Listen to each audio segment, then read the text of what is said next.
அனைவருக்கும் வணக்கம். இன்றைக்கி நம்ம எதை பற்றி பார்க்க போகிறோன்னா, உலகம் முழுவதும் ட்ரெண்டாக இருக்கிற மேட்சோ மேனியா இதை பற்றி தான் பார்க்க போகிறோம். ஜப்பான் கலாச்சாரத்தில் முக்கியமான ஒரு டீ வகையான இந்த க்ரீன் டீ தான் மேட்சோ. என்னதான் இது ஜப்பானில் பிரபலமானாலும் இதோட தொடக்கம் சீனா தான். சீனாவின் பொற்காலம்னு சொல்கிற டாங் டைனஸ்டி இவங்களோட ஆட்சி காலத்தில் தான் முதல் முறையாக மேட்சோ தயாரிக்கப்பட்டது. இவங்களோட ஆட்சியை ஏன் பொற்காலம்னு சொல்கிறாங்கன்னா, கிழக்கு ஆசியா மற்றும் மத்திய ஆசியாவை வென்று மிகப்பெரிய சாம்ராஜ்யமாக இருந்தது. இவங்க அந்த டீயை எப்படி தயாரிச்சாங்கன்னா, தேயிலையை நல்லா வேக வச்சு அதுக்கப்புறம் அரைச்சி அதிலிருந்து டீ கேக்ஸை தயார் பண்ணாங்க. தேவைப்படும் போது அந்த டீ கேக்கை உடைச்சி தூள் பண்ணி அதிலிருந்து க்ரீன் டீ தயாரித்தாங்க. இதுதான் மேட்சோவின் ஆரம்ப நிலை. இதற்கு பின்னர் ஆட்சிக்கு வந்தவங்க சங் டைனஸ்டி.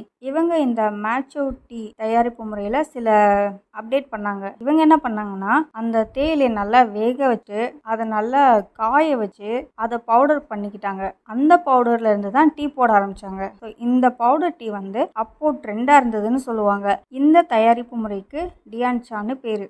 ஜப்பானை சேர்ந்த ஜென் புத்த மத துறவியான எய்சாய் என்பவர் சங் டைனஸ்டியா என்ற அந்த காலத்துல சைனாவுக்கு படிக்க போறாரு. அங்க மேட்சோ பவுடர் டீ அங்க ரொம்ப பிரபலமா இருந்திருக்கு. அதை பார்த்துட்டு இது எப்படியாவது நம்ம ஜப்பானுக்கு எடுத்துட்டு போகணும்னு முடிவு பண்றாரு. படிப்பை முடிச்சுட்டு ஜப்பான் போறதுக்கு முன்னாடி அந்த தேயிலை விதைகளையும் அந்த பவுடர் டீ தயாரிக்க முறைகளையும் கத்துக்கிட்டு ஜப்பானுக்கு திரும்பி போறாரு. அங்க அந்த தேயிலை விதைகளை போட்டு தேயிலையை உருவாக்கி மேட்சோ டீ தயாரிக்கப்படும் முறையை மக்களுக்கு சொல்லி தராரு. அப்படிதான் ஜென் புத்த மதத்துல மேட்சோ டீ ஒரு திருவிழாவா கொண்டாடிட்டு இருக்காங்க இப்போ வரைக்கும். மேட்சோ டீ எப்படி சைனால இருந்து வந்துச்சோ அதே மாதிரி தான் ஜென் புத்திசமும் சைனால இருந்து வந்துச்சு. அதே டாங் டைனஸ்டில இருந்து தான். அவங்க ஆட்சி பண்ற அந்த காலத்துல மகாயானா, உங்க எல்லாருக்கும் தெரியும், ஹீனயானம் மகாயானம், புத்த மதத்துல 2 பிரிவு இருக்கு. இதுல ஹீனயானம்ங்கிறது வந்து புத்தரை குருவா மட்டும் ஏத்துக்கிட்டவங்க ஃபாலோ பண்றது, மகாயானம்ங்கிறது வந்து புத்தரை கடவுளா ஏத்துக்கிட்டவங்க ஃபாலோ பண்றது.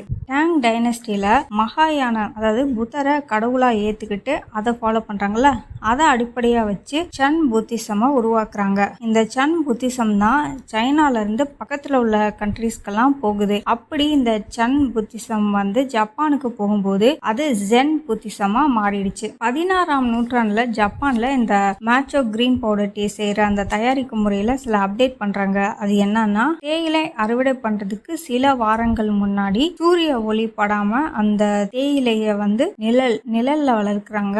அப்படி நிழல்ல வளர்க்கும் போது அதோட அந்த இலைகள்ல இருக்கிற அந்த குளோரோஃபில் அதிகமாகி இலைகள் வந்து அடர் பச்சை நிறத்துல இருக்கும். இதை அறுவடை பண்ணும்போது கொழுந்து இலையா பார்த்து தான் அறுவடை பண்றாங்க. இதை வேக வச்சு தேவையில்லாத தண்டு பகுதிகள் அப்புறம் நரம்புகளை நீக்கி காய வைத்து கற்களினால் செய்யப்பட்ட அரைவை இயந்திரத்துல போட்டு அதை பொடியா தயாரிக்கிறாங்க. இதுக்கு வந்து ரொம்ப நேரம் ஆகும். ரொம்ப நேரம் அதை அரைச்சாதான் கொஞ்சமா பொடி கிடைக்கும். அதனாலதான் இது வந்து ரொம்ப எக்ஸ்பென்சிவா இருக்கு. தயாரிக்கிற நேரம் அதிகமா இருக்கு, ஆனா அந்த பொடி கொஞ்சம் தான் கிடைக்குது. இதனாலதான் இது எக்ஸ்பென்சிவா இருக்குது. அதோடு மட்டும் இல்லாம ஜப்பான் கலாச்சாரத்துல இந்த டீ இருக்கிறதுனால இதோட தேவையும் ரொம்ப அதிகமாவே இருக்குது. இந்த டீ மே அண்ட் ஜூன் மந்த்ல தான் தயாரிக்கிறாங்க. இப்போ ஜூன் மந்த் தான். ஜப்பான்ல ஏதோ ஒரு இடத்துல இந்த டீ இப்ப தயாரிச்சுட்டு தான் இருப்பாங்க. இந்த பவுடர் க்ரீன் டீயில் ஆன்டி ஆக்சிடென்ட்ஸ் அதிகமாக இருக்குது. இப்போது யாரை பார்த்தாலும் ஆன்டி ஆக்சிடென்ட்ஸ் இதில் இருக்குது, அதில் இருக்குது, அது சாப்பிட்டா உடம்புக்கு நல்லது, இதை சாப்பிட்டா உடம்புக்கு நல்லதுன்னு சொல்கிறாங்களே தவிர அது ஏன் சாப்பிட்றோம், அதில் என்ன இருக்குங்கிறத பற்றி யாருமே சொல்ல மாட்டாங்க. ஆன்டி ஆக்சிடென்ட்ஸ்னால் ஆக்சிஜனேற்ற எரிபொருட்கள் அப்படின்னு சொல்லலாம். நம்ம சுவாசிக்கும் போது, உணவு செரிமானமாகும் போது, உடற்பயிற்சி செய்யும் போது, காற்று மாசுபடும் போது, நம்ம சூரிய ஒளியில் போகும்போது, அப்புறம் நம்ம யூஸ் பண்ணுற சில கெமிக்கல்ஸ், சோப்பு, பேஸ்ட்டு, ஷாம்பு, இந்த மாதிரி கெமிக்கல்ஸ் யூஸ் பண்ணும்போது, சில மருந்துகள் சாப்பிடும்போது, அப்புறம் மன அழுத்தம் அதிகமாகும் போது, ஃபாஸ்ட் ஃபுட் நம்ம அதிகமாக சாப்பிடும்போது உடம்புல ஃப்ரீ ரேடிக்கல்ஸ் அப்படின்னு மூலக்கூறு உருவாகுது. இந்த ஃப்ரீ ரேடிக்கல்ஸ் என்ன பண்ணுதுன்னா, நல்லா வேலை செஞ்சுட்டு இருக்கிற அணுக்கள், டிஎன்ஏ மற்றும் புரதங்களை பாதிக்கிறது. இதனால உடல்ல சில மாற்றங்கள் ஏற்படும். உதாரணமாக சொல்லணும்னா, சீக்கிரமாகவே வயதான மாதிரி ஒரு தோற்றத்தை ஏற்படுத்தும். அது மட்டும் இல்லை, உடலுக்கு நிறைய வியாதியை வந்து இது ஏற்படுத்துது. குறிப்பிட்டு சொல்லணும்னா, இதய நோய்கள், புற்றுநோய்கள், பக்கவாதம், நீரழிவு போன்ற நரம்பு சம்பந்தப்பட்ட குறைபாடுகள் இதனால ஏற்படுது. நோய் எதிர்ப்பு சக்தி ரொம்ப ரொம்ப குறைஞ்சி போகும். அது மட்டும் இல்லாமல் கல்லீரல், சிறுநீரகம் போன்ற முக்கிய உறுப்புகளையும் இது பாதிக்குது. இவ்வளோ பாதிப்பை ஏற்படுத்துகிற இந்த ஃப்ரீ ரேடிக்கல்ஸ் மூலக்கூறுக்கு ஒரு எலக்ட்ரானை கொடுத்து அதை சமநிலைப்படுத்த தான் இந்த ஆன்டி ஆக்சிடென்ட்ஸ் உதவுகின்றது. இதனால தான் டாக்டர்ஸ் ஆன்டி ஆக்சிடென்ட் அதிகமாக உள்ள உணவை எடுத்துக்க சொல்கிறாங்க. அச்சா கிரீன் பவுடர் டீயில் இது அதிகமாக இருக்குது. ஆன்டி ஆக்சிடென்ட் இருக்கிறதுனால இதை குடித்தா உடம்புக்கு ரொம்ப ரொம்ப நல்லது.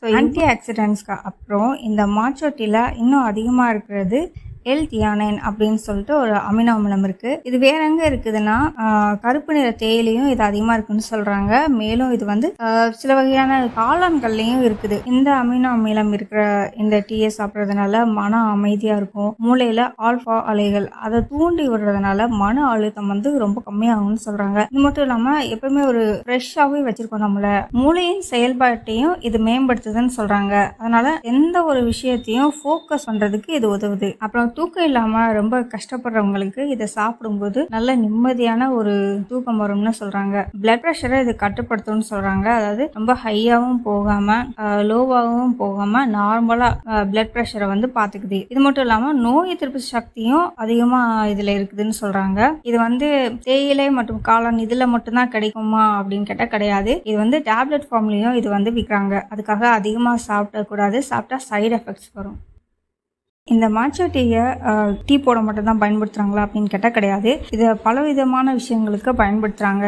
குறிப்பிட்டு சொல்லணும்னா காஃபியில், ஸ்வீட்டில், ஐஸ்கிரீமில், அப்புறம் பிஸ்கட்டு, கேக்கு இந்த மாதிரி விதவிதமாக செய்கிறதுக்காகவும் இதை பயன்படுத்துகிறாங்க. அப்புறம் ஸ்மூத்தி, நம்ம பழங்கள் காய்கறிகள் போட்டு பண்ணுற அந்த ஸ்மூத்திலையும் இதை சேர்த்து சாப்பிட்றாங்க. உடம்புக்கு நல்லது. சில வகையான காலை உணவுகள்லையும் இதை ஆட் பண்ணி சாப்பிட்றாங்க. அது மட்டும் இல்லை பியூட்டி ப்ராடக்ட்ஸ் தயாரிக்கிறதுக்கு ரொம்ப பயன்படுத்துறாங்க.